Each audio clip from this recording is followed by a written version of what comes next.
સમગ્ર ઝાલાવાડ ઉત્તરાયણ પર્વના પવિત્ર પર્વની ઉજવણીની મોજમાં અને ચોટીલાના નાયબ કલેક્ટર નિષ્ઠાવાન હરેશ મકવાણા શિયાળાની કડકડતી ઠંડીમાં અડધી રાત્રે ફરજ બજાવી અનોખું ઉદાહરણ પૂરું પાડ્યું છે.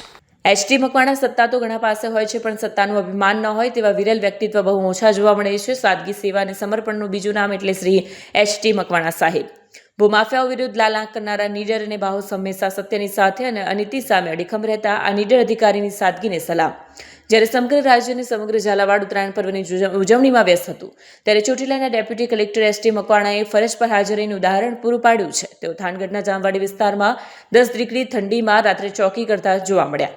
એક સમયે જામવાડી વિસ્તારમાં રાત્રે પણ દિવસ જેવો માહોલ રહેતો, જ્યાં એક સાથે 30 ટ્રકો ગેરકાયદેસર રીતે ખનીજ ભરીને નીકળતી હતી. ડેપ્યુટી કલેક્ટર મકવાણાની કડક કાર્યવાહીને કારણે ખનીજ માફિયાઓમાં ભય ફેલાયો છે અને હાલ આખો વિસ્તાર સુમસામ બની ગયો છે. ચોટીલા ડેપ્યુટી કલેક્ટરે કરોડો રૂપિયાની સરકારી સંપત્તિ બચાવી ખનીજ માફિયા પર લગામ કસી છે.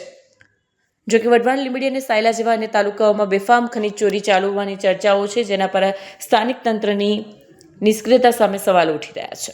લોકોમાં એવી ચર્ચા છે કે જો રાજ્યના તમામ અધિકારીઓ એચટી મકવાણાની જેમ નિષ્ઠાપૂર્વક કામ કરે તો ગુજરાતમાંથી ગેરકાયદેસર ખનીજ ચોરીનું નેટવર્ક જડમૂળથી ઉખડી શકાય.